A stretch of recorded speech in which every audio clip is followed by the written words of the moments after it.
On this Easter day, I think we each have a choice. We can be a curmudgeon or we can be a saint. If you are a curmudgeon, you only have to worry about a couple of things. You only have to worry about, being healthy or being sick.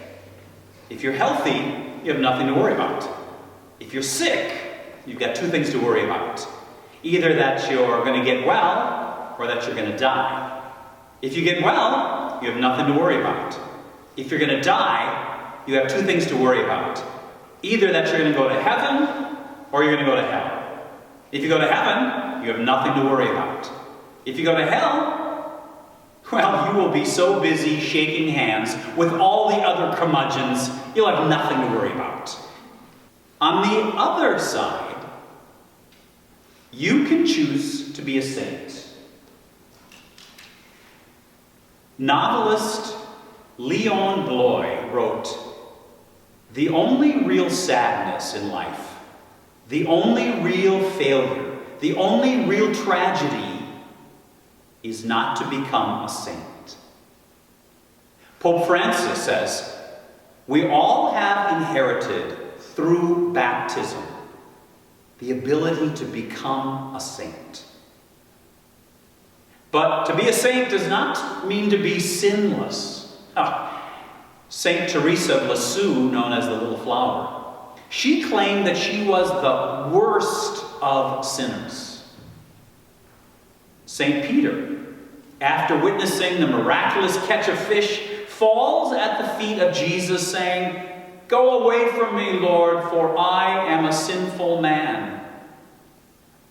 Writer G.K. Chesterton said, "A saint is a person who really knows they are a sinner." Being a saint does not mean to be perfect. St. Thomas doubted that Jesus really did rise from the dead. St. Paul organized the killing of Christians before his transformation. Social activist Dorothy Day, who is on her way to be canonized a saint, she used rough language, she had some affairs, she went through an abortion, had a child out of marriage. She didn't even want to be considered holy. She even said, "Don't call me a saint. I don't want to be dismissed that easily." To be a saint, according to Trappist monk Father Thomas Merton, who is probably going to be a saint eventually, he says, "For me, to be a saint means be myself." Joan of Arc loved horses. St. Charles Borromeo was a great chess player. St. John of the Cross enjoyed music. For you to be a saint, be yourself. Now, this might include some humor. St. Teresa of Avila spoke out against the curmudgeons of her day and about overly serious Catholics. She said, "A sad nun is a bad nun. I am more afraid of one unhappy sister than a crowd of evil spirits. How awful to hide our sense of humor. Let each of us humbly use humor to cheer others." When St. Pope John the 23rd was asked, "How many people work in the Vatican?" he said, "About half."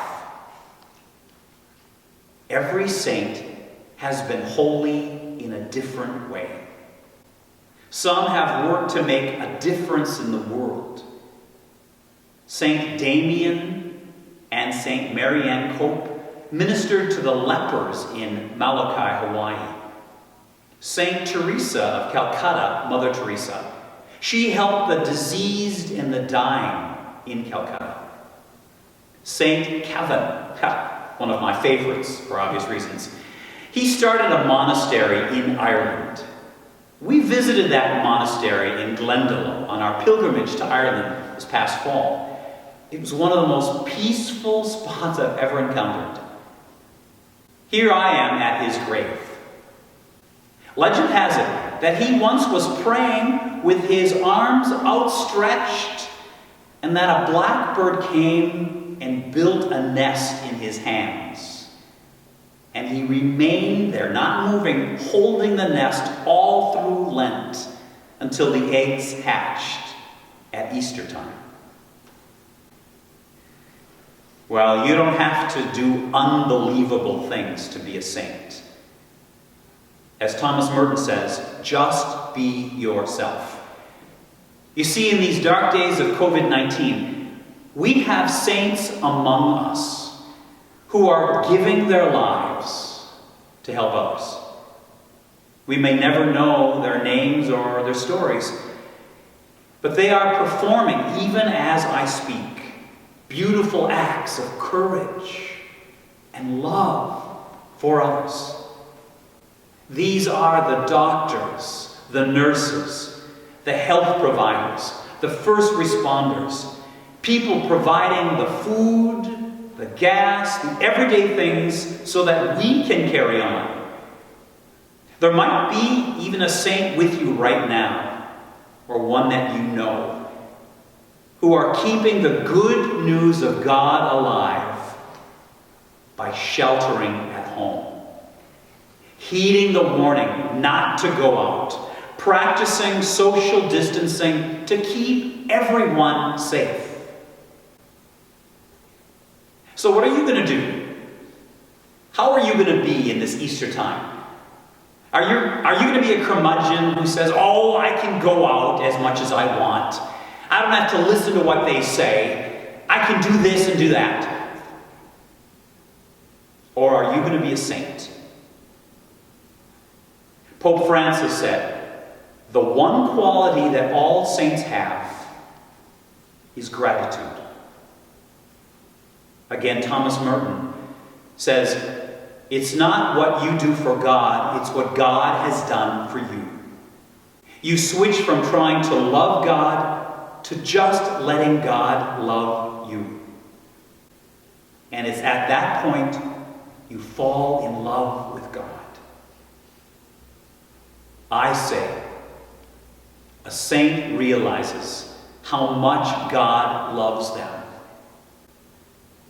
and that they are never alone. And that no matter how tough the days become, they have hope. So you have two choices. Be a curmudgeon or be a saint.